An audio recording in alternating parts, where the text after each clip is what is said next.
Elle n'était qu'une simple femme de ménage pauvre, essayant de survivre.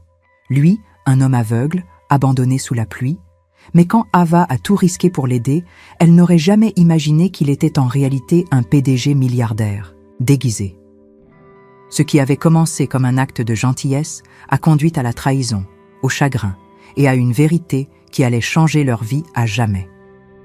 Qui est vraiment Ellie Mercer et pourquoi l'a-t-il choisi?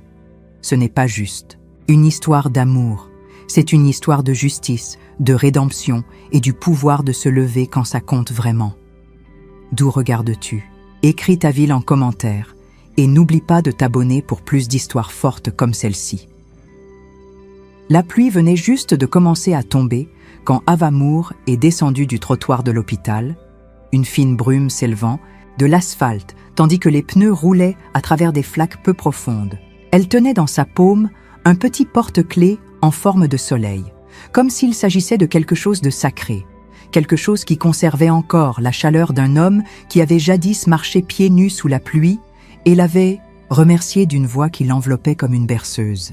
Ellie était partie, maintenant disparue dans les méandres de la ville, ne laissant derrière lui qu'un court mot et le silence. Certaines histoires doivent se dérouler en silence avant de pouvoir être racontées à voix haute. Elle relut ces mots encore et encore, espérant qu'ils signifiaient qu'il reviendrait, qu'il n'avait pas simplement disparu comme tant de bonnes choses dans sa vie. Mais pour l'instant, le porte-clés était tout ce qu'elle avait. Cet après-midi-là, Ava fit ce qu'elle faisait toujours. Elle continua sa route. Elle rendit son uniforme à Lexwell Industries, passant devant les mêmes sols en marbre qu'elle avait autrefois frottés à genoux. Personne ne la salua. Personne ne se souvenait d'elle. La réceptionniste à peine leva les yeux, se contenta d'un signe de tête silencieux en prenant les vêtements pliés. Mais le regard d'Ava s'attarda dans le hall où des banderoles étaient accrochées, des lumières ajustées, des agents de sécurité postés. Elle s'arrêta près de l'entrée, juste assez près pour lire les mots sur l'immense affiche. Lexwell accueille son PDG, Monsieur Elijah Mercer. Le nom lui donna un choc glacé. Mercer, Ellie. Ses jambes se raidirent, ses poumons se figèrent, à mi-respiration. Ellie n'était pas n'importe qui. Ce n'était pas un simple homme gentil perdu dans une tempête. C'était Ellie Mercer, héritier de l'empire Lexwell, l'un des plus jeunes PDG du pays, un homme dont la fortune valait plus que le revenu annuel combiné de tous les locataires de son immeuble en ruine, et il avait dormi dans sa chambre, mangé son riz, essuyé ses mains sur ses serviettes usées. Elle ne rentra pas chez elle cette nuit-là, pas tout de suite. Elle erra dans les rues de la ville, alors que le crépuscule cédait doucement la place à la nuit, ses pensées se fracassant les unes contre les autres comme des vagues contre le verre. Pourquoi ne lui avait-il rien dit? Pourquoi l'avait-il laissé croire qu'il n'était qu'une autre âme perdue dans la tempête? Elle avait tout risqué pour lui, son emploi, sa dignité, sa stabilité, ce peu qu'elle avait. Et tout ce temps, il se cachait derrière un secret valant des milliards. Quand elle revint à son appartement, ses pieds lui faisaient mal, ses doigts engourdisseraient d'avoir trop serré son sac en toile trempée. La lumière dans le couloir clignota une fois, puis s'éteignit complètement. Elle monta les escaliers à tâtons, chaque pas plus lourd que le précédent. Quand elle ouvrit la porte de son studio, quelque chose d'inconnu l'attendait, une femme en tailleur, calme, dans l'ombre. Jessica. Pas la réceptionniste sèche qu'Ava avait rencontrée quelques semaines auparavant, mais la vraie Jessica, conseillère juridique principale de Lexwell, l'assistante la plus fiable d'Ellie et l'une des esprits les plus aiguisés du droit des affaires. « Monsieur Mercer voudrait vous voir », dit Jessica, la voix ni amicale ni froide. Juste certaine, Ava ne répondit pas. Elle resta silencieuse, l'eau de pluie goûtant des pointes de ses boucles sur le linoléum fissuré. Jessica lui tendit une carte de visite. « Demain, 7 heures du matin, vous voudrez entendre ce qu'il a à dire. » Ava regarda la carte longtemps après que Jessica fut partie. Ses doigts tremblaient légèrement. Son instinct lui criait de la jeter, de fermer la porte, de construire des murs autour des parties blessées de son cœur. Mais quelque chose d'autre bouillonnait aussi, plus discret, plus fort. La curiosité et peut-être juste peut-être, un désir de clôture. Ellie avait disparu une fois auparavant. Cette fois, elle choisirait comment l'histoire continuerait. Lana Conti, montée en ascenseur jusqu'au dernier étage de la Lexwell Tower, fut étrangement silencieuse, un silence vibrant d'attente. Ava resta rigide, ses doigts enroulés autour de la carte dans la poche de son manteau, tandis que les chiffres défilaient, 42, 43, 44. Son cœur battait plus fort que le bourdonnement lisse de la machine. Que faisait-elle ici? Une fille qui avait autrefois passé ses journées à laver ses sols, maintenant convoquée au penthouse de l'homme qui avait brisé sa confiance. Les portes glissèrent en silence, révélant un espace baigné de lumière naturelle, trop parfait pour sembler réel. Les sols en marbre s'étendaient comme de la glace. Les fenêtres immenses ouvraient sur une ville qui, vue d'en haut, paraissait presque indulgente. Mais Ava ne se sentait pas petite. Elle se sentait prête. Il était là, tourné vers la skyline, une silhouette taillée dans l'ombre et le verre. Ellie. Pas Ken cette fois, juste lui, toujours posé, une tempête sous la surface. Il se tourna lentement au bruit de ses pas, son expression calme, mais plus indéchiffrable. Elle pouvait voir la tension dans le léger tremblement de sa mâchoire, le poids sur ses épaules. « Ava », dit-il doucement, comme si son nom valait plus que l'air. Mais elle ne répondit pas. Pas tout de suite. Alors c'est Elijah Mercer. « Maintenant », dit-elle enfin, la voix basse, assurée. Était-ce censé être un secret pour moi? « Je voulais te le dire, » répondit-il en avançant d'un pas. « J'avais prévu de le faire, mais je ne savais ni comment, ni quand. Tu ne savais pas comment me dire que tu étais l'un des hommes les plus riches du pays, alors que tu étais enveloppé dans ma couverture, mangeant mon riz, » dit-elle, la voix serrée, une douleur à peine voilée tissant ses mots. « Tu m'as regardé me faire virer, tu les as laissés m'humilier, puis tu as disparu. »« Je suis partie parce que rester aurait tout empiré, » répondit Ellie, la voix mêlée de regret et de retenue. « Tu m'as vu sans nom, sans richesse, sans attente, sans arrière-pensée. Je ne voulais pas gâcher ça. »« Mais tu l'as fait, » dit-elle sèchement. « Tu as tout gâché dès l'instant où tu m'as laissé croire que tu étais impuissant. » Ellie ferma la distance entre eux, avançant lentement, avec précaution. « J'étais impuissant, » dit-il. « Tu crois que l'argent change ça ? Je n'ai même pas pu t'empêcher de pleurer quand tu pensais que personne ne te croyait. Je n'ai pas pu empêcher Vanessa de te faire du mal, de déformer la vérité. Ça a brisé quelque chose en moi, Ava. » Elle le regarda vraiment alors, au-delà du costume sur mesure, au-delà de l'héritage de milliards. Il restait l'homme, sous la pluie, fatigué, trempé, tendant la main à l'aveugle dans un monde trop prompt à détourner le regard. « Alors pourquoi maintenant ?» demanda-t-elle. « Parce que je veux réparer ça, » répondit-il. « Pas seulement pour toi, pour tout ça. Je ne peux pas effacer ce qui s'est passé, mais je peux l'affronter. Je peux l'affronter avec elle. » Le front d'Ava se plissa. « Vanessa ?» Ellie hocha la tête. « Elle a fait trop d'hypothèses, blessé trop de gens. Elle a créé une culture de cruauté chez Lexwell et j'ai laissé ça pourrir. Mais ça s'arrête aujourd'hui. » Ava croisa les bras. « Tu vas la virer, je vais la confronter, » dit-il. « Et je veux que tu sois là. Tu mérites d'entendre la vérité dite à voix haute.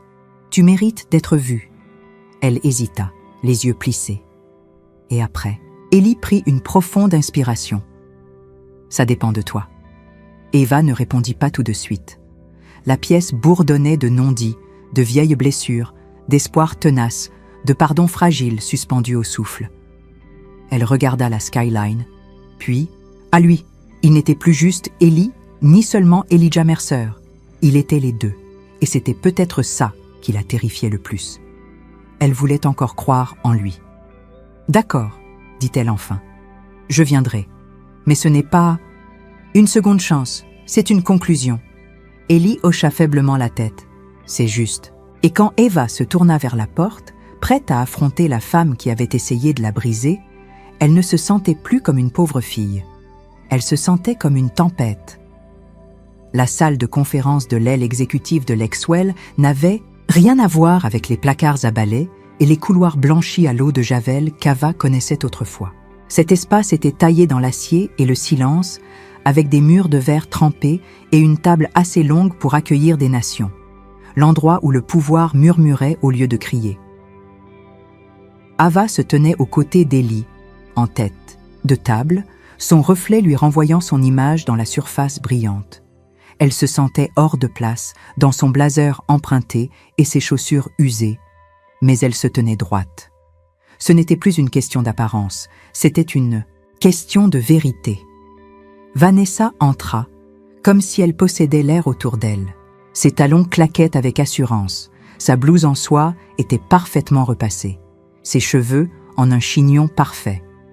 Mais en voyant Eva debout à côté d'Eli, quelque chose vacilla dans son expression. Un froncement de sourcils, un mouvement. Des narines. Elle se ressaisit rapidement, offrant à Eli un sourire éclatant qui ne touchait pas ses yeux. « Monsieur Mercer, » dit-elle avec aplomb, ignorant complètement Eva, « je ne m'attendais pas à vous voir ce matin. »« Je suis plein de surprises, » répondit Eli, le ton neutre, indéchiffrable. Vanessa prit place à côté de lui, jambes croisées, mains posées comme sur la couverture d'un magazine. « Alors, de quoi s'agit-il ? J'ai une conférence trimestrielle avec Paris dans 20 minutes. » Eli ne s'assit pas. Ava non plus. Il plongea la main dans sa veste et sortit un petit enregistreur, le posant délicatement sur la table. « Ça concerne quelque chose qui s'est passé il y a 2 semaines. Quelque chose dont je pense que vous vous souvenez très bien. » Vanessa cligna des yeux. « Il va falloir être plus précise. Vous avez accusé publiquement une employée, Eva Moore, de vol sans preuve, puis vous l'avez fait licencier. » Vanessa éclata d'un rire creux. « Monsieur Mercer, avec tout le respect que je vous dois, je gère des centaines d'employés, je prends des décisions, ça fait partie de mon travail. » Eli pencha légèrement la tête. « Et la responsabilité dans tout ça ?» Le sourire de Vanessa tressaillit. « Vous défendez la femme de ménage ? » « Elle a un nom, dit-il, et plus d'intégrité dans son silence que vous n'en avez montré pendant toute votre carrière. » Un regard glacial traversa l'expression de Vanessa. « Vous n'étiez même pas ici. Comment savez-vous ce qui s'est passé ? » ?»« J'étais là, » dit Eli calmement. « Vous ne m'avez juste pas reconnu. » Le silence qui suivit fut tranchant, comme un rasoir. Les yeux de Vanessa passèrent de lui à Ava. « Ce jour-là, l'homme que vous avez fait entrer dans le bâtiment, c'était moi, » confirma Eli. « L'aveugle que vous avez moqué, la créature sale que vous avez ignorée, que vous avez fait appeler la sécurité, vous avez humilié quelqu'un qui a montré plus de grâce que tout l'étage exécutif réuni. » La voix de Vanessa se brisa. « Vous ne pouvez pas être sérieux. »« Si, » répondit-il, d'un ton mortel. Elle se leva brusquement. « C'est absurde. Elle a violé le protocole, elle a fait entrer un étranger, elle a fait entrer un être humain. » Eli répliqua « La seule chose qu'elle a violée, c'est la règle tacite de faire semblant que des gens comme vous n'existent pas. Mais ça change maintenant. » Eva regardait, le cœur battant, tandis que la voix d'Eli restait calme et posée comme la pluie qui les avait réunis. « Vous avez abusé de votre pouvoir, » continua-t-il. « Vous avez transformé Lexwell en une forteresse de cruauté, et je l'ai laissé faire alors que j'étais aveugle, à plus d'un titre. Mais je suis réveillé maintenant. » Le visage de Vanessa devint livide. Eli se tourna vers Ava. « Voulez-vous dire quelque chose ?» Eva fit un pas en avant, la voix basse mais ferme. « Vous avez dit que j'étais une moins que rien, » dit-elle à Vanessa. « Vous avez essayé de me faire honte pour avoir pris soin de quelqu'un. Mais la gentillesse ne me rend pas faible. Elle me rend plus forte que vous ne le serez jamais. » Vanessa ouvrit la bouche, mais Eli leva la main. La réunion est terminée. Plus tard dans la journée, une note interne annonça la démission de Vanessa Klein. Il n'y eut ni larmes, ni discours, juste un bureau vidé de toute malveillance et un couloir qui semblait un peu plus lumineux. Ce soir-là, Eli rappela Eva, dans son bureau. Pas la salle de conférence, mais un espace plus petit, avec une lumière douce et une musique calme. « Vous avez été incroyable aujourd'hui, » dit-il. « Je n'étais pas seul, » répondit Eva. « Pas cette fois. » Ils restèrent là, dans la douce lueur de la ville, au-delà des fenêtres, deux personnes de mondes différents marchant enfin sur le même chemin. Pour la première fois depuis des jours, Eva s'autorisa un petit vrai sourire. Ellie lui rendit une. Semaine avait passé depuis le départ de Vanessa, mais les répercussions se faisaient encore sentir dans les couloirs de Lexwell comme un changement de pression dans l'air. Les gens marchaient différemment, moins raides, moins effrayés, Ava le remarquait dans les sourires plus libres des réceptionnistes, dans les hochements de tête accordés au personnel de nettoyage au lieu des regards en biais. La dynamique du pouvoir avait changé, et sans même le vouloir, Eva était devenue le symbole de quelque chose de plus grand qu'elle. Mais elle n'avait rien demandé.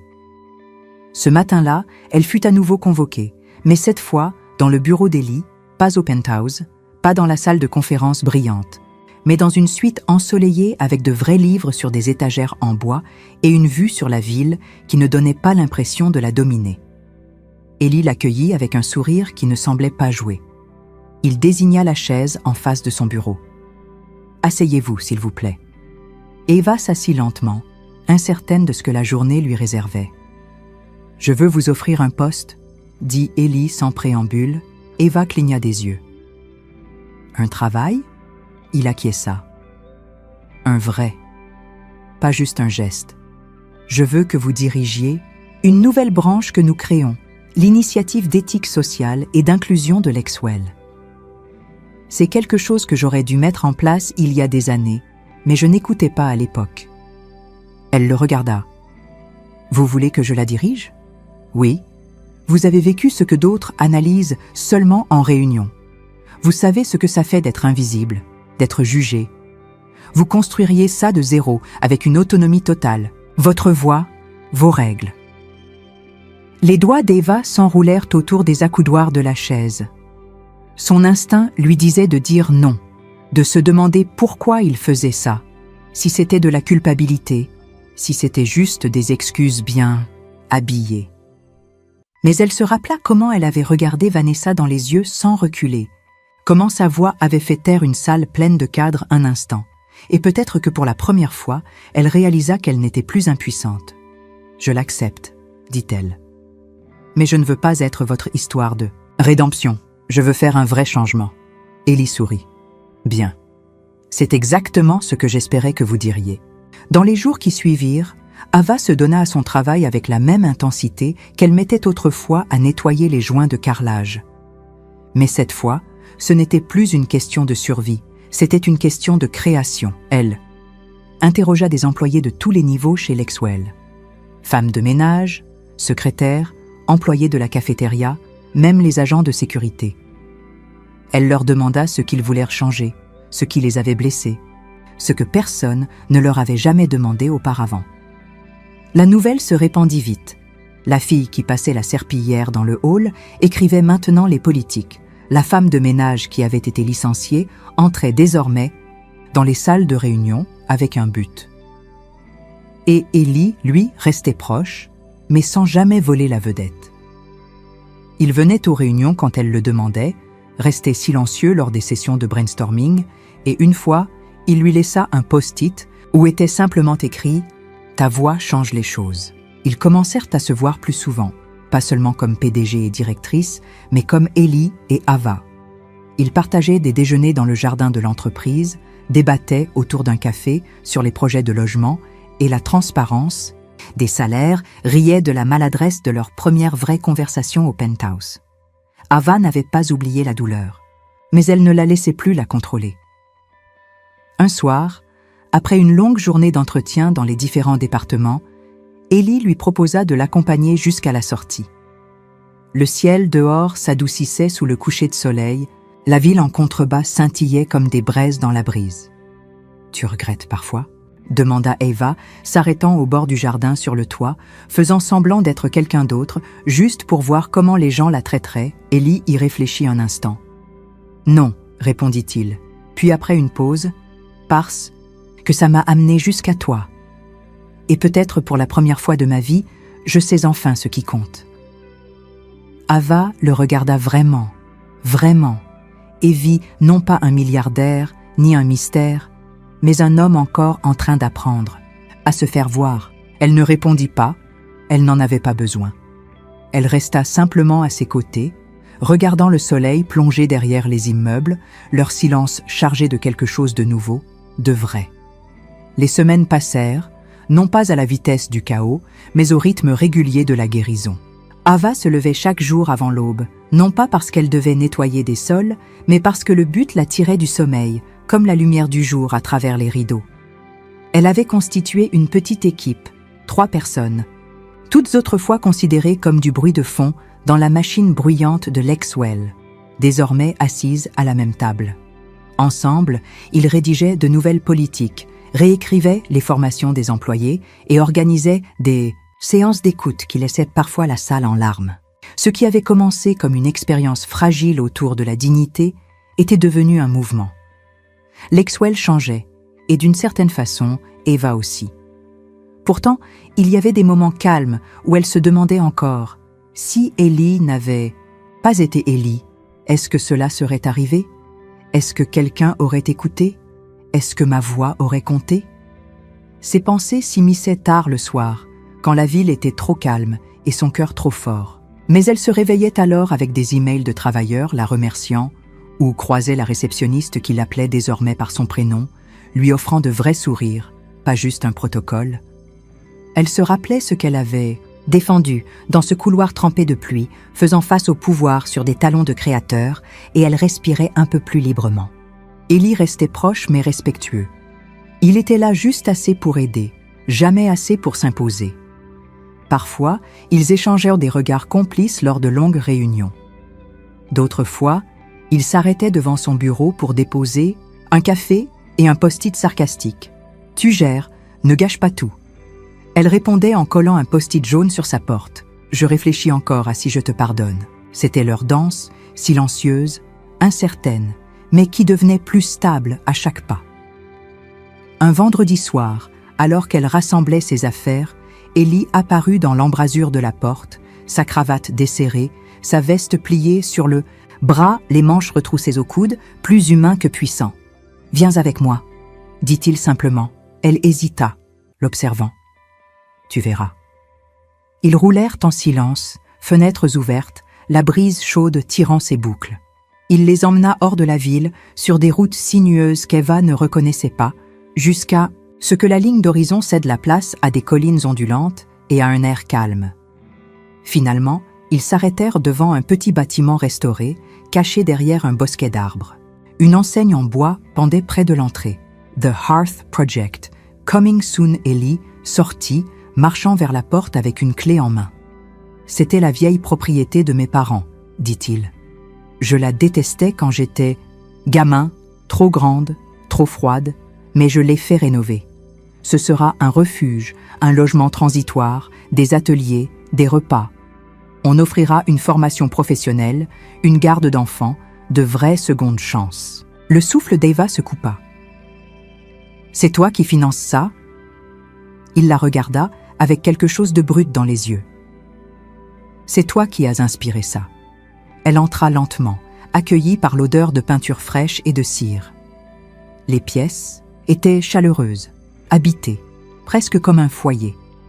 Une cheminée au centre de la grande salle, des canapés, des livres. Pas de marbre, pas de mur de verre, juste du confort, de l'humanité, de l'espoir. Ils restèrent silencieux jusqu'à ce qu'Ellie parle de nouveau. « Je ne sais pas si tu me pardonneras un jour pour la façon dont tout a commencé, » dit-il doucement. « Mais j'ai pensé chaque mot que j'ai dit sur ce banc sous la pluie. Je le pense toujours. » Ava se tourna vers lui, ses yeux doux. « Je sais que tu le penses.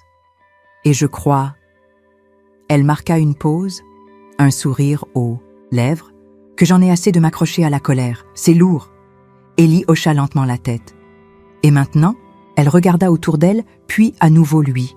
« Maintenant, on construit quelque chose de mieux, ensemble. » Dehors, le vent se leva, faisant bruisser les arbres avec un murmure qui ressemblait un peu à des applaudissements. Et dans ce silence, sous le toit d'un lieu autrefois bâti pour le privilège et désormais réutilisé pour une cause, 2 personnes autrefois étrangères, désormais plus que cela, se tenaient côte à côte, plus perdues dans la tempête. Elles avaient trouvé quelque chose de plus puissant que les secrets, que le statut. Elles s'étaient trouvées l'une l'autre. Et cette fois, aucune ne s'enfuit. L'histoire d'Eva et Élie n'est pas seulement celle d'une femme de ménage et d'un milliardaire, c'est ce qui arrive quand la gentillesse défie le jugement et quand le courage naît chez les gens les plus ordinaires. Ava aurait pu passer son chemin ce jour-là sous la pluie. Elle en avait toutes les raisons. Elle était fatiguée, tardive, elle peinait elle-même. Mais elle s'est arrêtée, non parce qu'elle attendait quelque chose en retour, mais parce que c'était juste. Et ce choix unique a tout changé. Cette histoire nous rappelle que la compassion ne requiert ni richesse ni statut, mais un cœur. Que l'intégrité, c'est faire ce qui est juste, même quand cela coûte cher. Et que le vrai pouvoir ne se mesure pas au titre, mais à la façon dont on traite ceux qui n'en ont pas. Élie avait de l'influence, mais c'est le courage d'Ava qui a fait la différence. Sa voix, autrefois ignorée, est devenue une force de changement. Et Élie, en apprenant à écouter, est devenu l'homme qu'il était toujours destiné à être. Nous avons tous le choix, passer notre chemin ou faire une pause, rester silencieux ou prendre la parole. Ava a choisi de voir quelqu'un que le monde ignorait. Élie a choisi de porter quelqu'un qui l'avait porté. Et dans cette humanité partagée, ils ont trouvé quelque chose de rare. La guérison, l'espoir et l'amour, nés non pas de la richesse, mais de la vérité. Tu regardes ça d'où? Laisse ta ville ou ton pays en commentaire, on aimerait vraiment savoir. Et si cette histoire t'a touché, inspiré ou rendu à nouveau croyant en la bonté, n'oublie pas de t'abonner pour plus d'histoires qui touchent le cœur et éveillent l'âme. Gardons la gentillesse vivante, une histoire à la fois.